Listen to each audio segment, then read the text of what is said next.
राजा और उसकी दो पुत्रियां।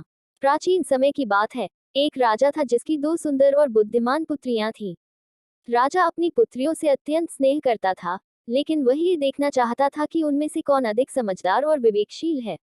एक दिन उसने अपनी दोनों पुत्रियों को दरबार में बुलाया और कहा, मेरी प्यारी बच्चियों, मैं तुमसे एक सवाल करना चाहता हूँ। बताओ, तुम्हारे लिए दुनिया की सबसे मूल्यवान चीज क्या है? पहली पुत्री ने तुरंत उत्तर दिया, पिताजी, मेरे लिए सोना, चांदी और कीमती रत्न सबसे अनमोल हैं। इन्हीं से जीवन में सुख और समृद्धि आती है। राजा उसकी बात सुनकर मुस्कुराया और फिर दूसरी पुत्री की ओर देखा। दूसरी पुत्री ने विनम्रता से उत्तर दिया, पिताजी, मेरे लिए नमक सबसे मूल्यवान है। ये सुनकर राजा हैरान रह गया और पूछा, नमक? सोने चांदी की तुलना में नमक कैसे मूल्यवान हो सकता है? दूसरी पुत्री ने समझाते हुए कहा, पिताजी, सोना और चांदी भले ही विलासिता प्रदान करते हों, लेकिन भोजन का स्वाद नमक के बिना अधूरा है। नमक साधारण होते हुए भी जीवन के लिए अनमोल है। ये हमें सिखाता है कि साधारण चीजों का भी जीवन में कितना महत्व होता है। राजा को उसकी बात में गहरी बुद्धिमानी और सच्चाई नजर आई। उसने अपनी छोटी पुत्री की प्रशंसा की और समझा कि असली मूल्य भौतिक वस्तुओं में नहीं, बल्कि जीवन के छोटे लेकिन महत्वपूर्ण पहलुओं में है। राजा, दो पुत्रियां और उनकी सच्चाई। किसी समय की बात है। एक राजा की दो पुत्रियां थीं। दोनों ही बेहद सुंदर और गुणवान थीं। राजा अपनी छोटी पुत्री को अधिक प्रिय मानता था क्योंकि वह हमेशा राजा के साथ रहती और उसकी प्रशंसा करती। दूसरी ओर, बड़ी पुत्री शांत स्वभाव की थी और अपने कार्यों में व्यस्त रहती थी। एक दिन राजा ने दोनों पुत्रियों से पूछा, तुम मुझे कितना प्यार करती हो? छोटी पुत्री ने तुरंत कहा, पिताजी, मैं आपको आकाश जितना ऊंचा और सागर जितना गहरा प्यार करती हूँ। ये सुनकर राजा बहुत प्रसन्न हुआ। फिर उसने बड़ी पुत्री की ओर देखा और वही सवाल किया। बड़ी पुत्री ने मुस्कुराकर उत्तर दिया, पिताजी, मैं आपको नमक जितना प्यार करती हूँ। ये सुनकर राजा क्रोधित हो गया और बोला, नमक? ये कैसा प्यार हुआ? नमक की तो कोई कीमत ही नहीं होती। तुम्हारा प्यार इतना तुच्छ है। राजा ने बड़ी पुत्री की बात पर ध्यान नहीं दिया और छोटी पुत्री की बात से अधिक खुश हुआ। कुछ समय बाद बड़ी पुत्री ने अपने पिता को नमक का महत्व समझाने का निश्चय किया। उसने रसोइयों से कहा कि राजा के भोजन में नमक न डाला जाए। जब राजा भोजन करने बैठा, तो उसने पाया कि भोजन का कोई स्वाद नहीं था।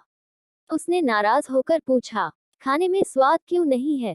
तब बड़ी पुत्री ने विनम्रता से कहा, पिताजी, ये वही नमक है जिसे आपने महत्वहीन समझा था। बिना नमक के भोजन बेस्वाद है, जैसे जीवन में सच्चा प्रेम और ईमानदारी के बिना सब कुछ अधूरा लगता है। राजा को अपनी भूल का एहसास हुआ।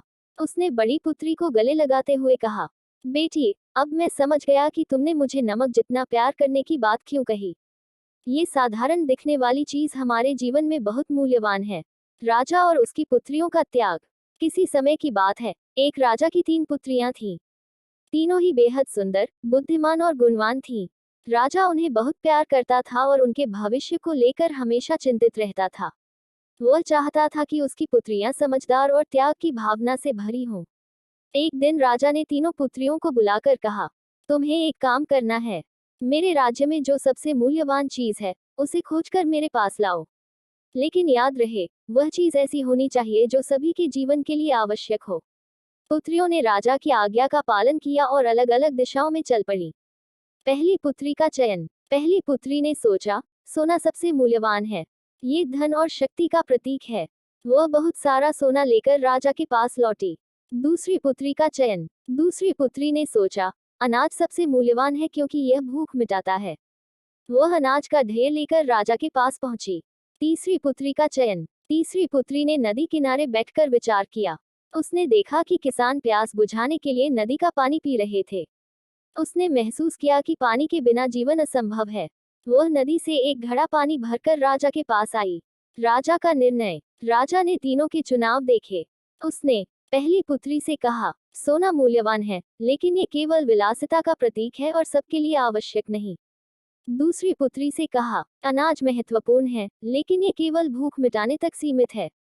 तीसरी पुत्री की ओर देखकर राजा मुस्कुराया और कहा, पानी सबसे मूल्यवान है। इसके बिना न जीवन संभव है, न अनाज उग सकता है। तुमने सही उत्तर दिया। जीवन की सबसे मूल्यवान चीज वही है जो सबके लिए आवश्यक हो और जो भेदभाव के बिना सबका भला करे।